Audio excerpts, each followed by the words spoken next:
Since the DJI Mini 3 Pro came out, a lot of people have been asking whether they should be recording in 12 megapixel or 48 megapixel. So in this video, I'm going to show you comparative footage of the two, and then you can make a decision because quite frankly, I don't think it's a clear cut. So let's get to that.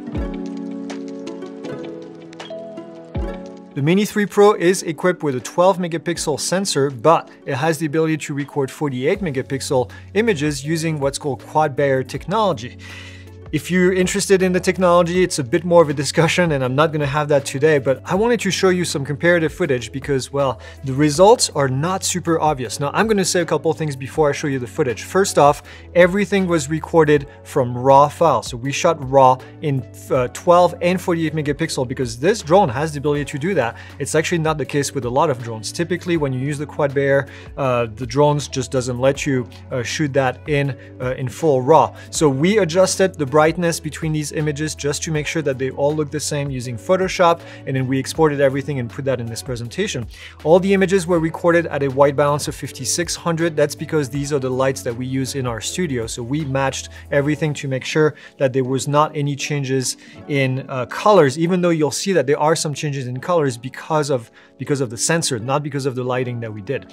Everything was recorded in full manual mode, and we changed the ISO manually, and we get whatever shutter speed we got in order to properly expose. I think all these images were exposed at either +1 or +1.3 of exposure value, just to make sure we had the proper lighting on them.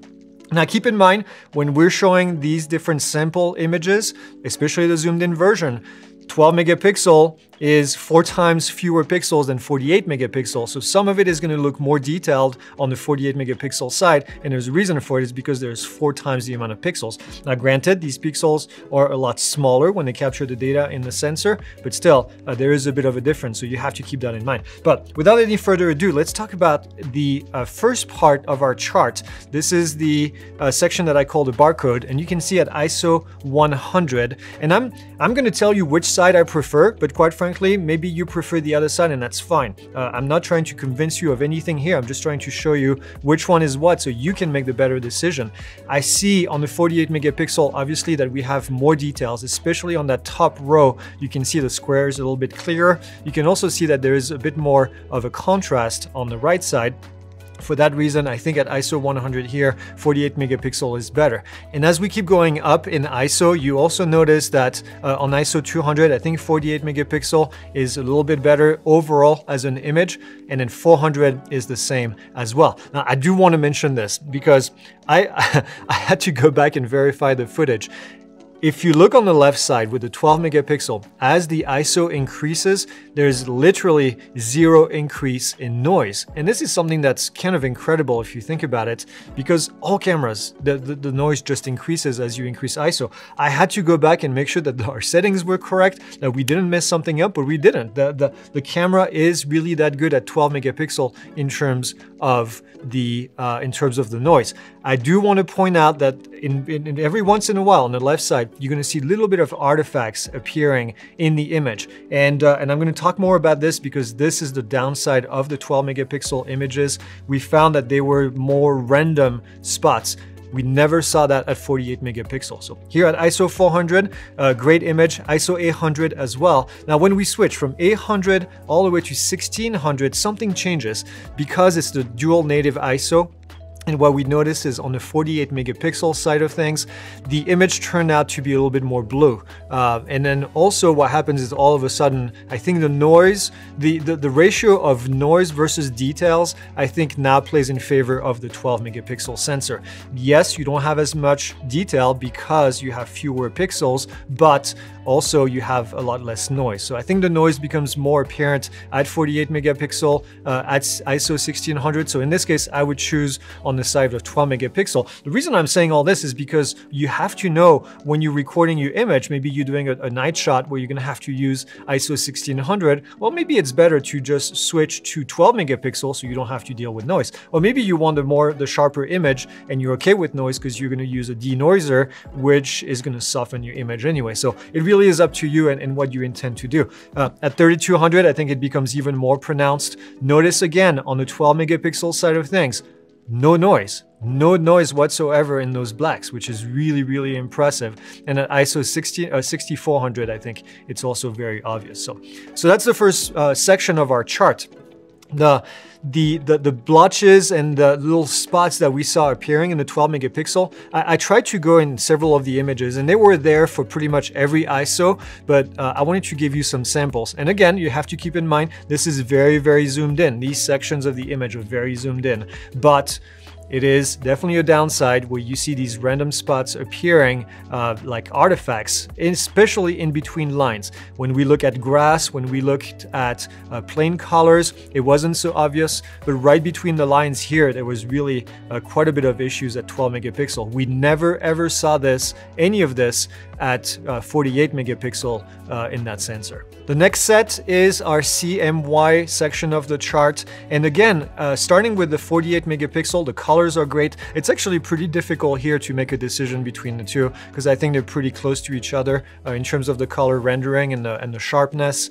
Same thing at ISO 200. I think the 48 megapixel is a bit crispier. What we found on the left side, on the 12 megapixel, between the yellow and the blue, there's a white line, and that line does not exist in real life on our chart. It's just a plain blue that switches into kind of a green color, and that was obvious on the 12 megapixel. We did not see that on 48. That's the reason why I picked the 48 side of things right here with these images. But then as soon as we get to ISO 400, I notice a little bit more noise, especially in the magenta on the 48 megapixel side of things. And I think, to me personally, I think it's a better trade-off to stay with 1200 here. And then again, as we increase ISO 100, 1600, the noise starts to really be visible, especially in that magenta and that yellow. And then again at 32 and 64, I think it's pretty obvious here which side I would pick. I would err personally on the side of softer image, but having a lot less noise, just because again, that noise management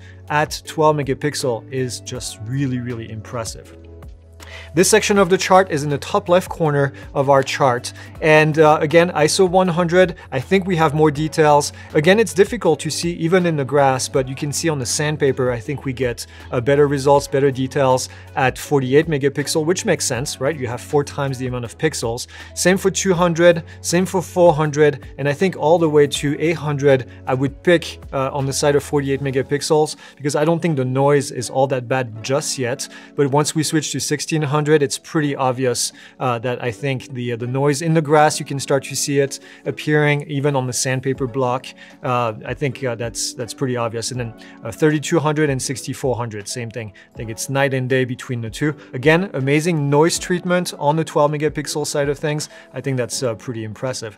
And then here's the torture test area. I love this section of our chart because there is really tiny lines that are spaced out with a very narrow margin. And for most lenses, they can't even get that area. It's just a big blotch. If you want to see how bad this can be, the Nano Plus actually did really bad on this. We'll put a link up here to the video so you can see the difference between this and the Mini 3. But here, Mini 3 versus Mini 3, I think at 48 megapixel, because of the 4 times more pixels, we have much better detail. Same at 200, same at 400. It starts to get a bit more noisy there, so and then at 800 as well, you can start to really see the noise, but still, I think you have more details there. And then again, at 1600, something happens. The dual native ISO, the 48 megapixel is not nearly as good at doing that. I think the 12 megapixel looks better there, but you can tell me what you think. And then as we go up, I think it's pretty obvious that there's a major shift between the two treatments. It's the same sensor, but 2 different treatments.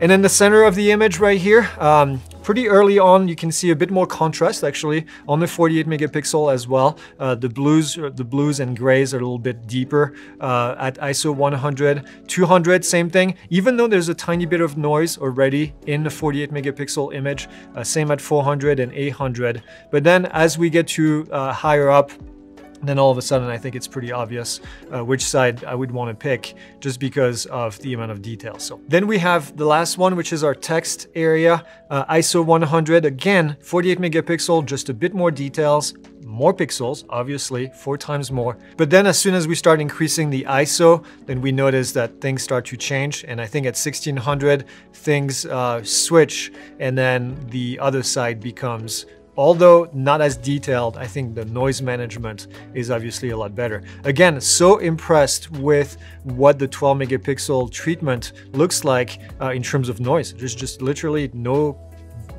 virtually no noise showing up in these images, which is kind of mind-blowing. Now we went outside too and get some shots of the same area, so you can see with some close-ups. Obviously, again, 4 times more pixels almost. I know I said this a lot in this video, but you have to keep that in mind. This is it's a different type of treatment, so you have to keep that in mind.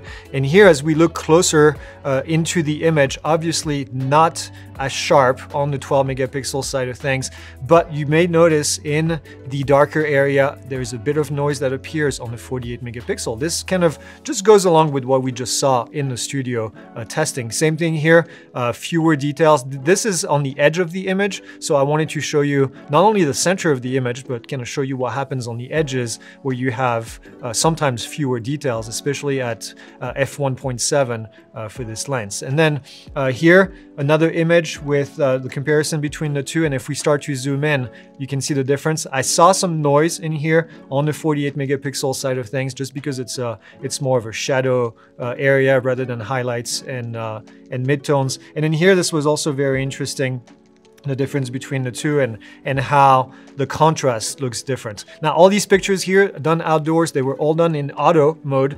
We wanted to give the camera the ability to do everything automatically, because we know a lot of people do that. And so you can see we don't know exactly the settings that it shows, but we wanted to do that comparison instead of doing everything manually. So here's another example. This is the mall at 12 and 48 megapixel. And then again, you can see in the darker areas, a little bit more noise and fewer details. Although on this image, I thought this was very difficult to distinguish between the two.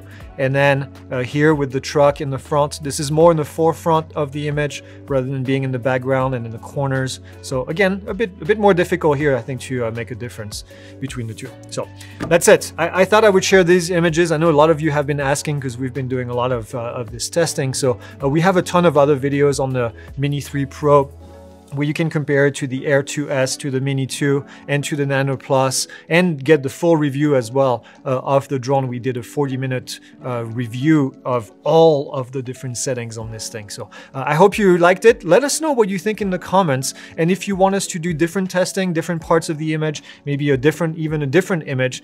We spent a lot of time developing this chart just to make sure we had torture areas on it to see, well, how these sensors perform. And we'll be performing more testing with different drones over time, and we'll have the ability to compare them to older drones. So that's all I have. Like, subscribe, leave your comments, and we'll see you for the next video.